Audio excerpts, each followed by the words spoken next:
He was one of the most controversial figures in American politics, loved by millions, hated by millions more. On September 10, 2025, Charlie Kirk took the stage at Utah Valley University, speaking to a roaring crowd on his American comeback tour. Minutes later, chaos, gunfire echoed through the hall. The founder of Turning Point USA, dead.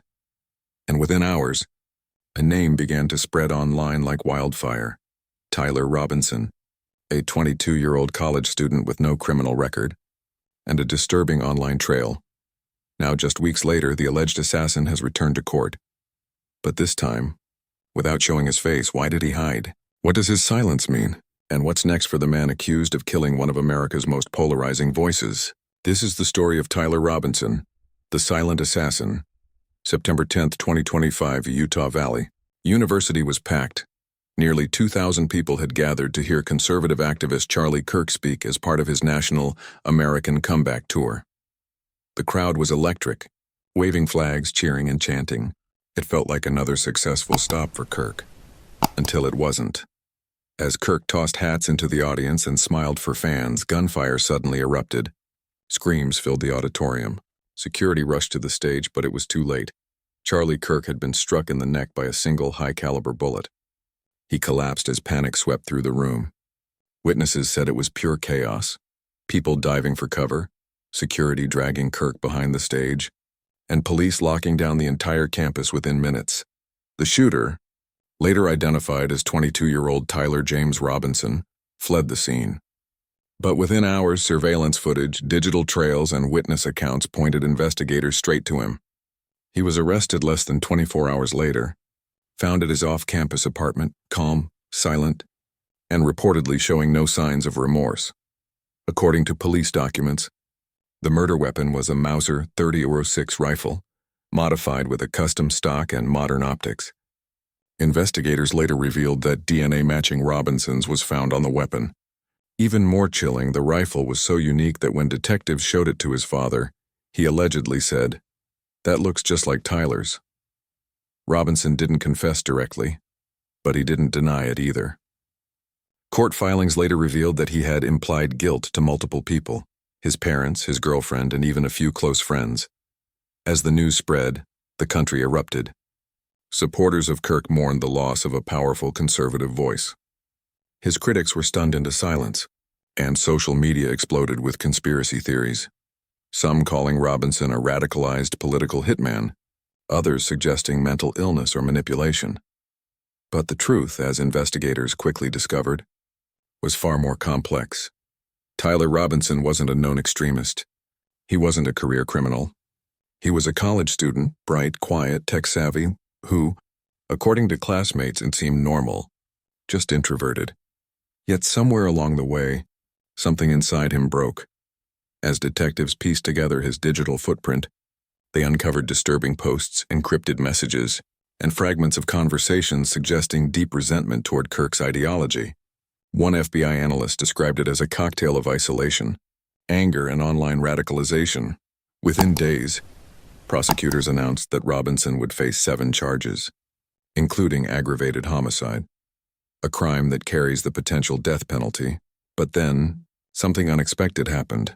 When his court hearing came around, Robinson didn't show up in person. He attended remotely and refused to turn on his camera.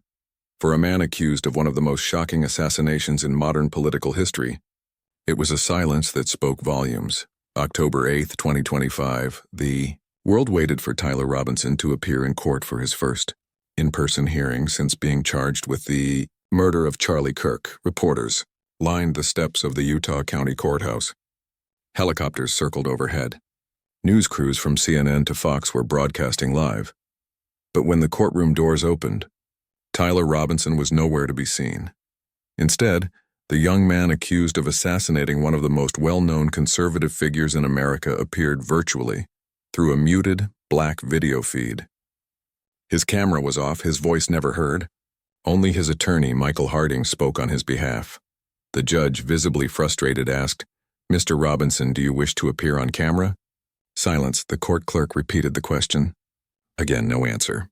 Only a faint rustling sound, then nothing. For several seconds, the entire courtroom sat in uneasy quiet. Prosecutors glanced at each other. The victim's family looked stunned, and even defense attorney Harding seemed tense. The silence was deafening. Finally, the judge sighed.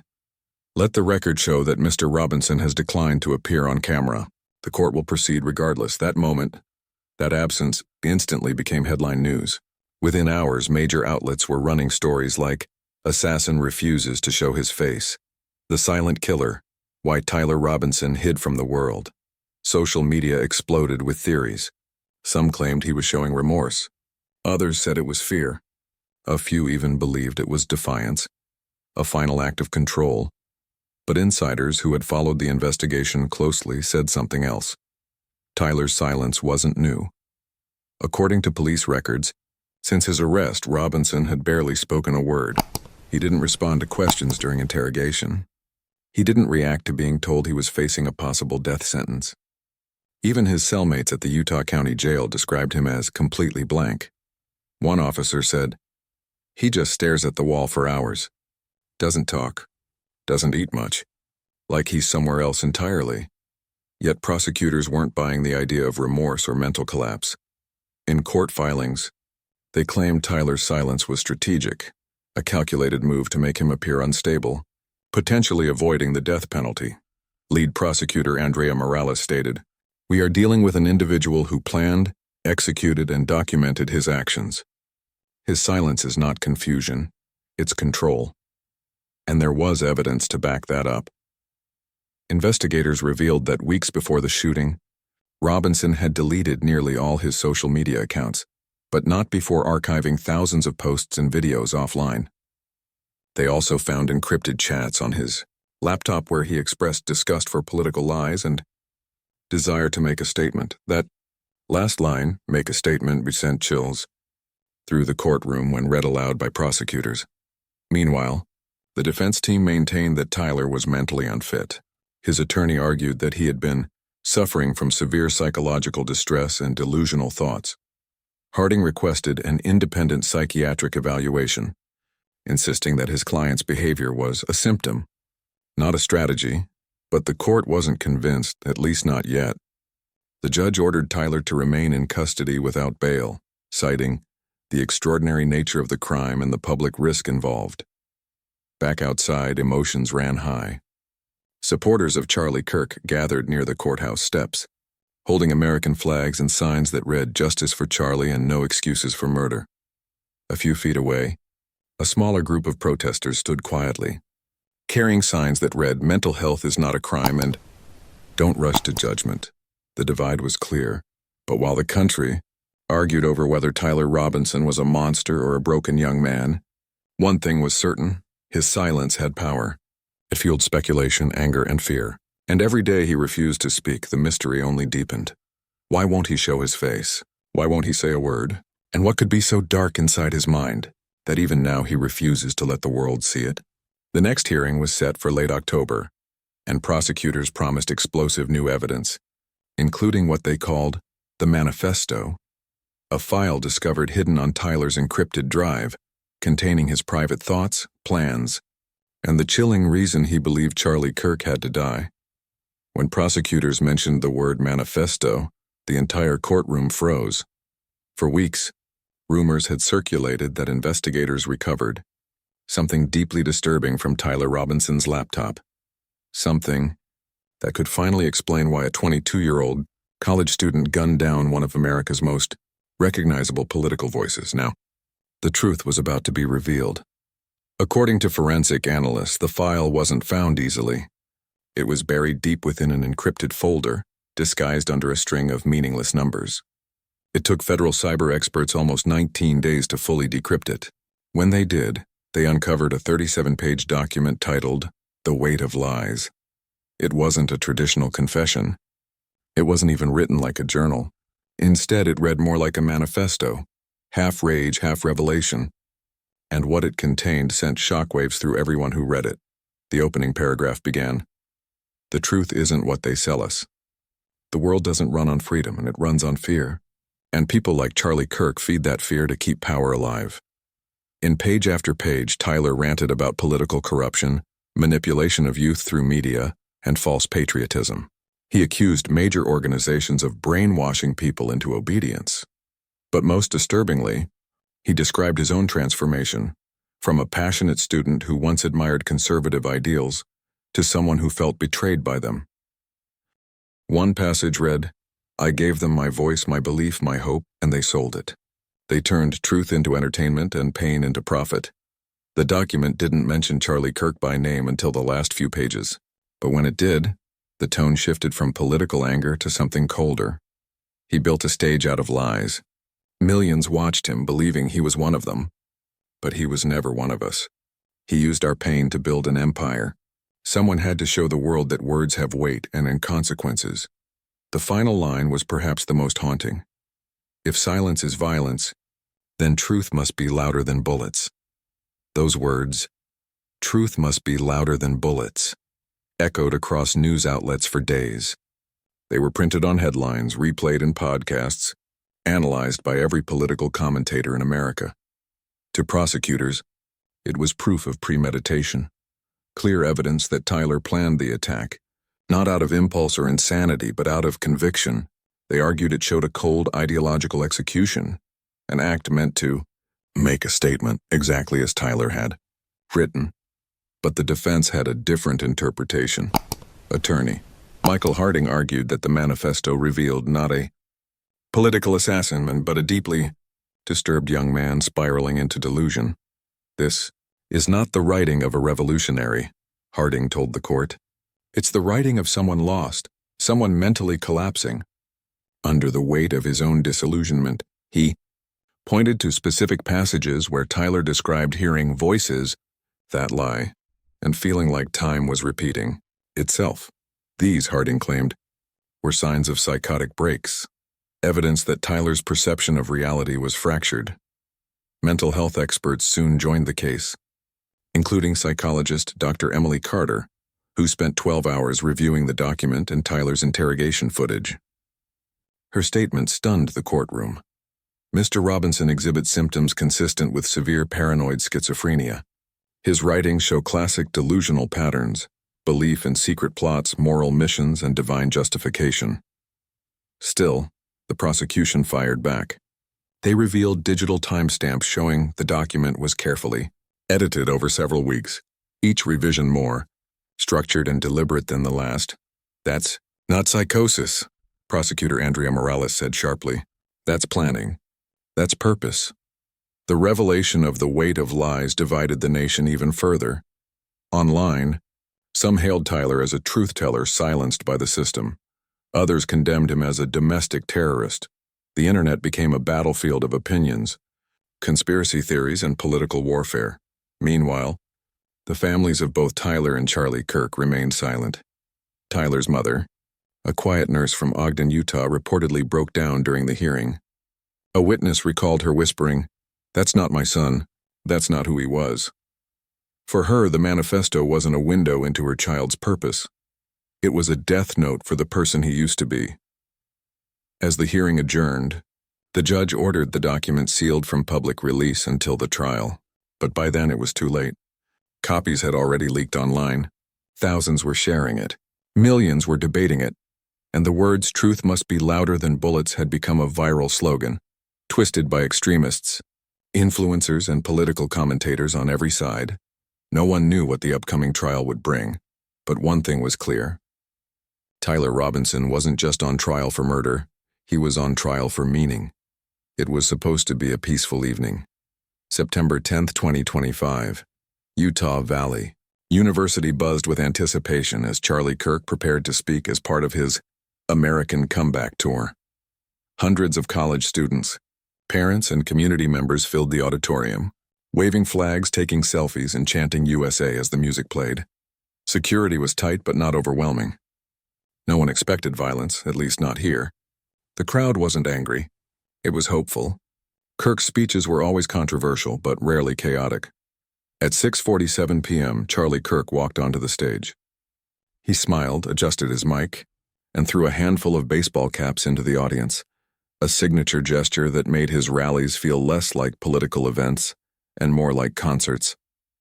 Among the crowd stood Tyler Robinson, 22 years old, wearing a gray hoodie and a backpack.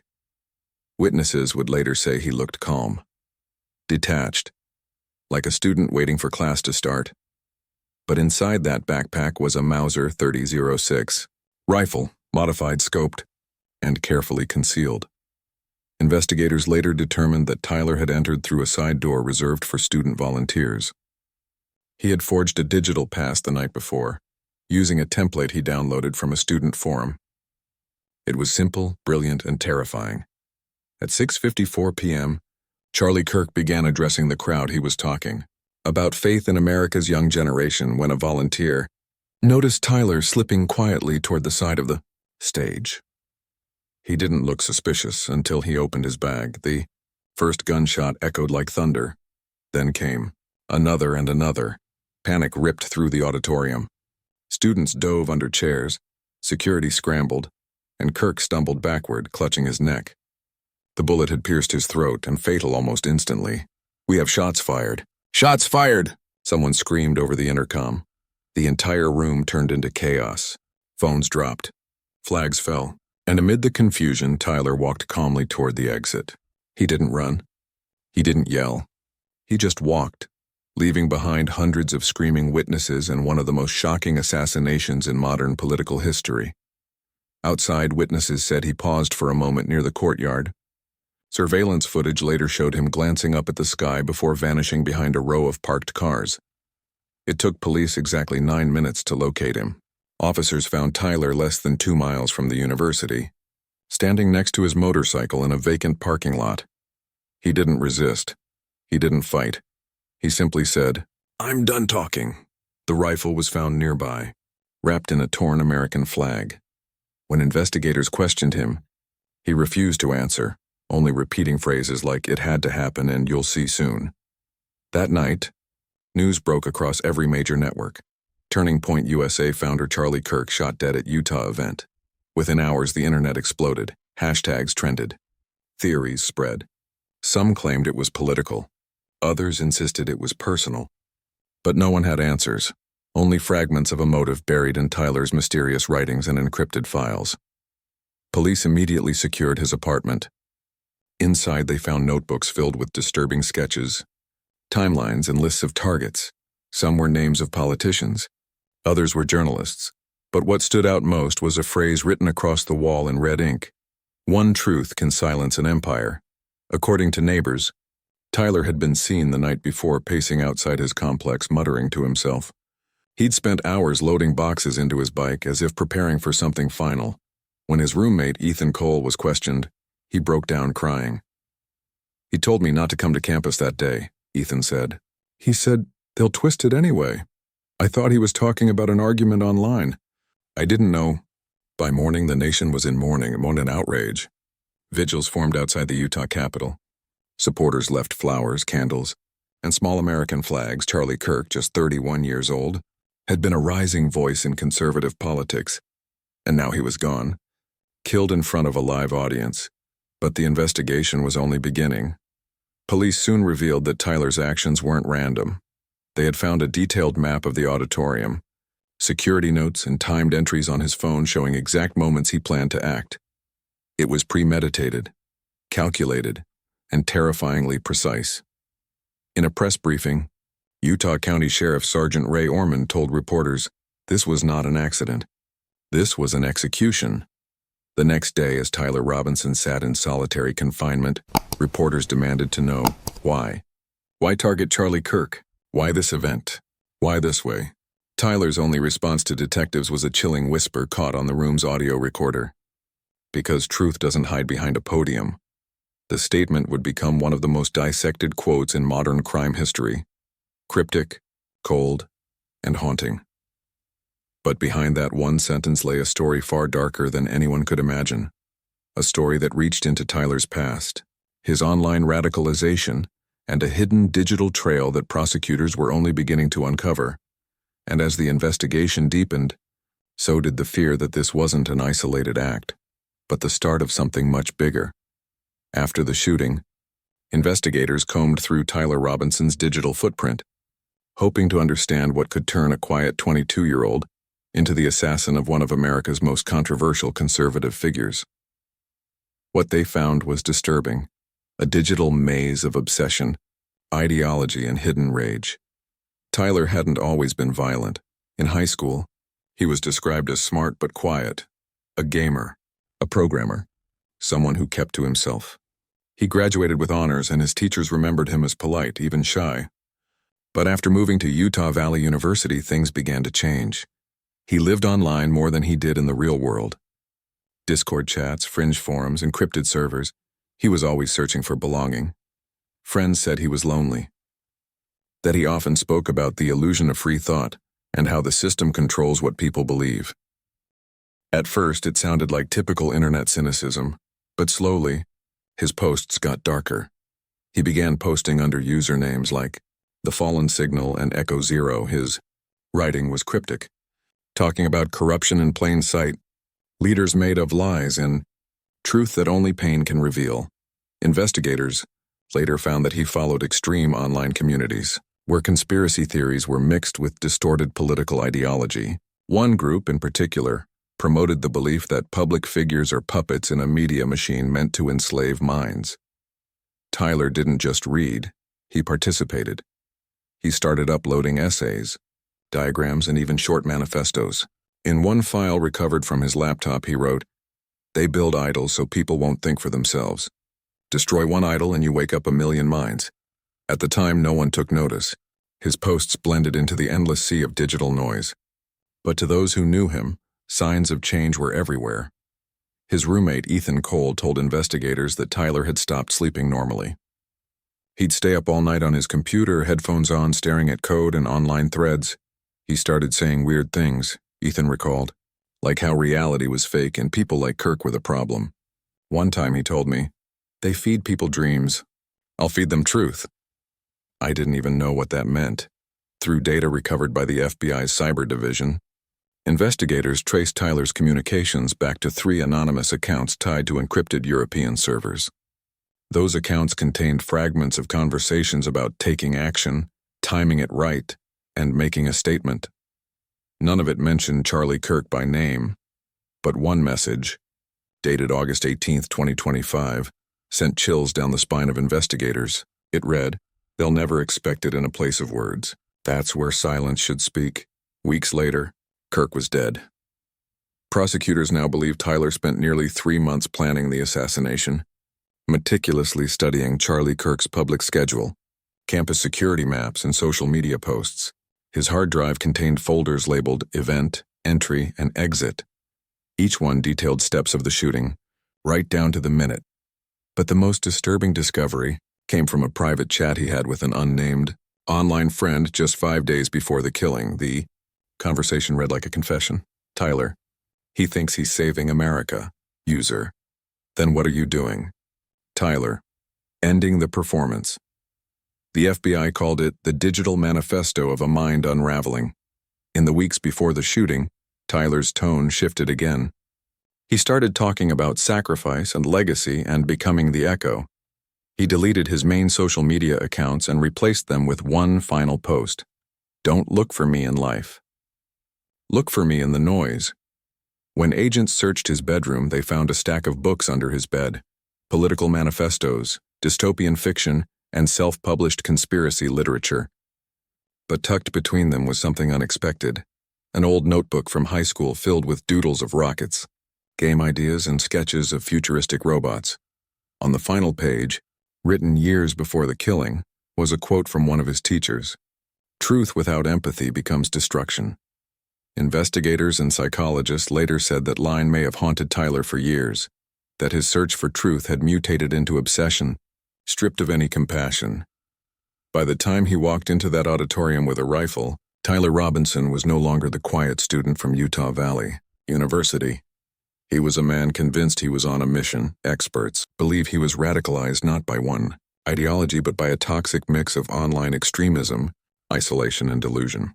The perfect storm of digital chaos that can transform confusion into conviction, and conviction into violence.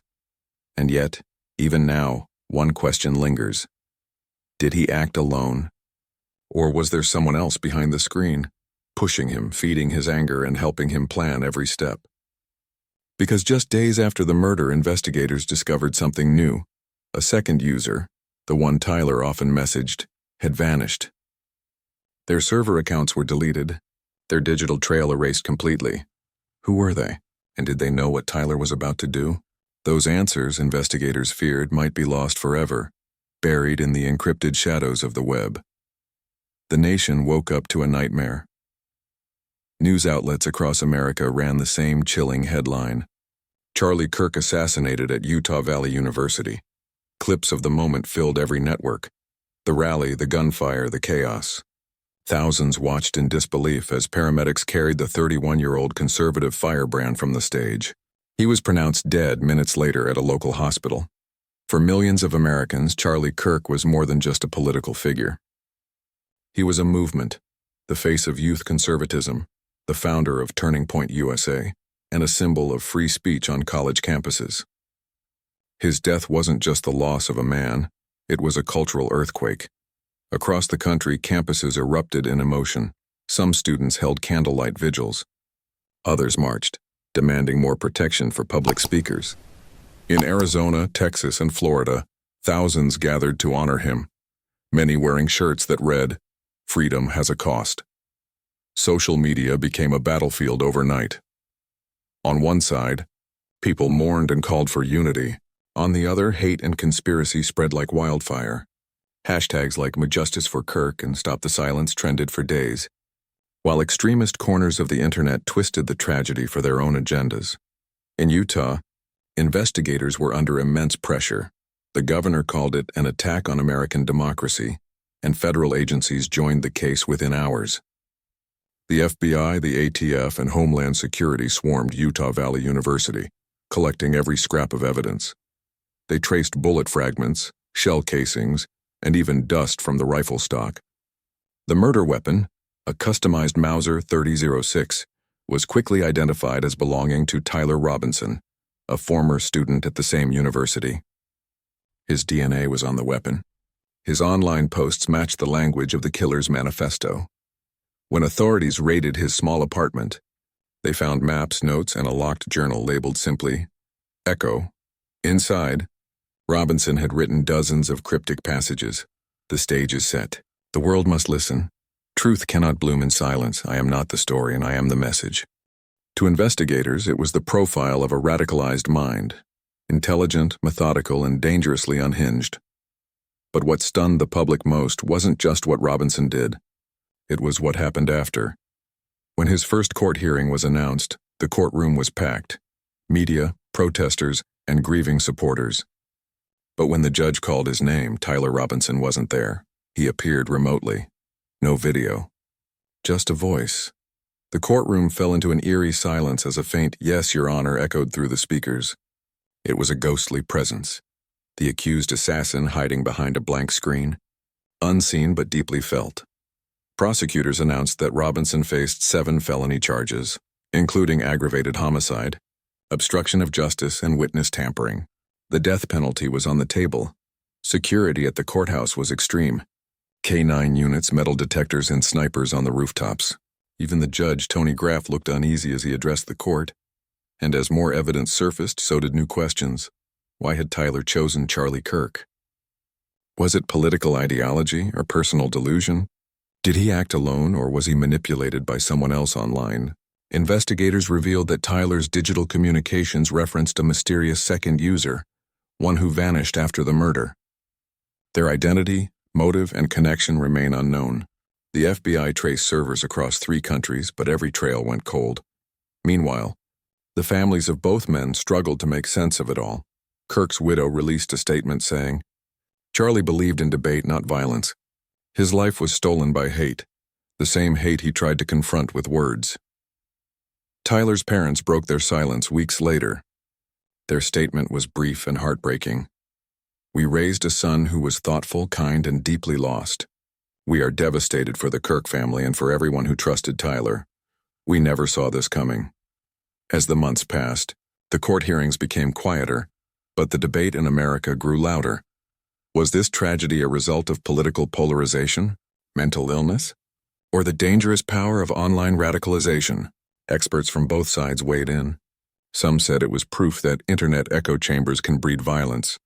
Others claimed it was a failure of mental health systems and digital accountability. But amid all the noise, one fact remained.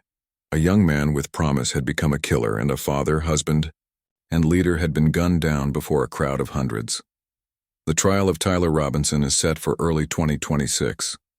His lawyers, led by Catherine Nestor, say they are still reviewing over 3,000 witness statements and thousands of pages of evidence. Robinson has not yet entered a plea. Outside the courthouse, mourners still leave flowers and candles in Charlie Kirk's memory. The university renamed the main auditorium in his honor. Every year on September 10th, students gather there to hold a moment of silence, the same day he was shot. And in that silence, one question lingers. How did a college student become an assassin? It's a question with no clear answer, just echoes of a world where ideology and isolation can twist into tragedy. If you believe stories like this must be told, not for politics, but for truth, then hit subscribe and turn on notifications. Let's keep these conversations alive. And tell me in the comments, what do you think led Tyler Robinson down this path?